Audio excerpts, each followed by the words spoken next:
Last night we had pretty good frost.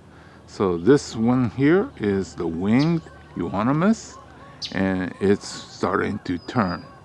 You'll get even brighter red. Next to it, we have the ginkgo. They're a little bit behind, but when they turn yellow. Here's a few more things. Not much color yet. Well, we're still waiting for this ginkgo to change. You know, that's one of the fun things about the fall. See how well they're gonna color up this year. Last year we had warm weather, and then just right at the end just got cold and it just fell off. It never did change color. This year we have this frost on last night. Should do better. Here's our ume, or the Japanese apricot. It's starting to change. They're not particularly known for their fall colors, but you can see that it's changing. Here's the liquid amber that I split a few years back. It's well protected. Maybe I should have taken it out so it's exposed to the frost better, but I think it'll change color. Just a little bit slower. So we'll check on this in another couple of weeks. Some more ginkgo. Here's my sailboat, trident maple. Not much change yet. Checking on trident. Not much change yet. On the trident, they could change anywhere from yellow to orange or deep red or nothing. Okay, these are tridents mostly. It's in the protected area. We'll see how these will do. When they're in a protected area, it's a little bit slower. If I stuck them outside, they probably would change faster, but these are heavy, so it's going to stay here. So we'll check again later. Well, you can't get much better than this.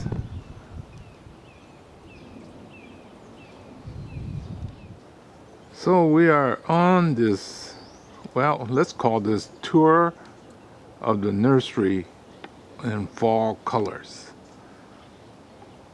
Okay, these are evergreen, so they will not change colors. We got one winged euonymus, and that thing just is striking, no matter which part of the nursery you're shooting this from. Ginkgo has started to change, but they'll get more solid yellow. I'm just not sure whether our flame bush will stay like that. So, well, that's why I've been shooting this on and off for a month now. Yeah, this area is still a mess, but you can see this is the crepe myrtle changing colors, and then the weeds don't change, and a lot of the evergreens don't change. Okay, well, I think we're looking at pomegranate, and looks like one of the maples, a trident maple, I think. And some turn nicely, others just fall off. Yeah, no matter where you look from, that thing just stands out. I wish I had a lot more.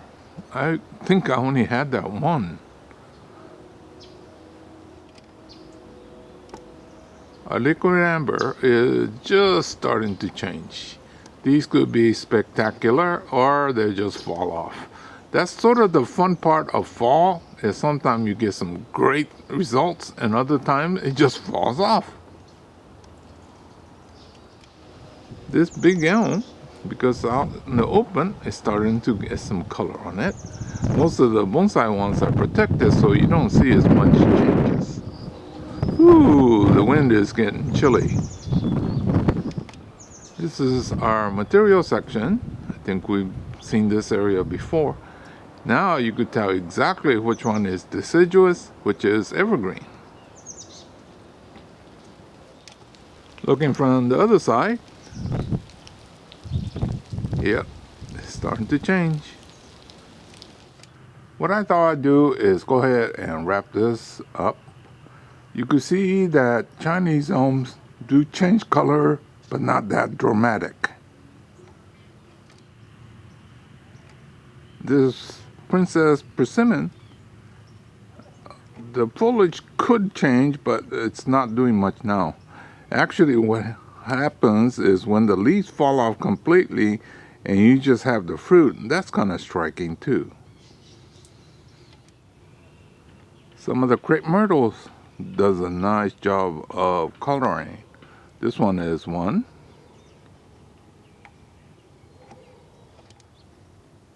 Well, this crepe myrtle didn't do much.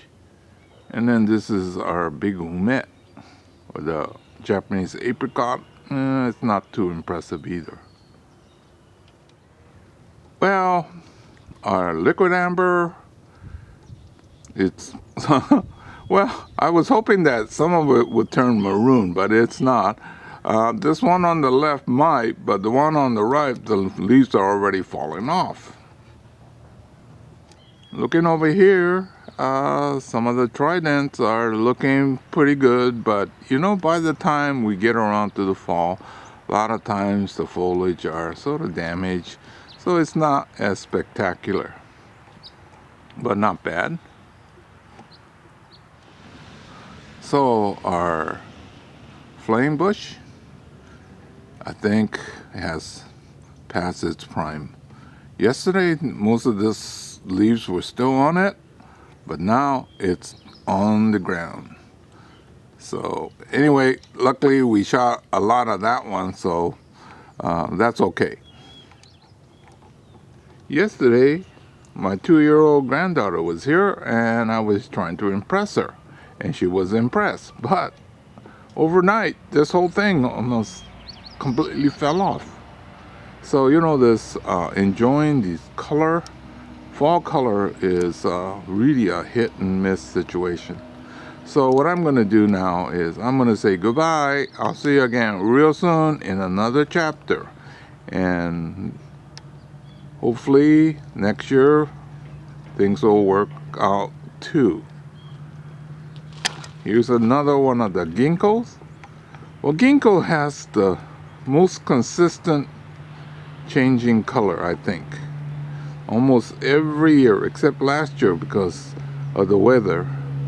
They turn really bright yellow and then it falls off. Okay, this is Hero saying goodbye. I'll see you again real soon in another chapter. Maybe we'll look at naked trees. Well, here's an example. Look at this ginkgo. It's got a perfect fat base, right? And then it's got movement and taper.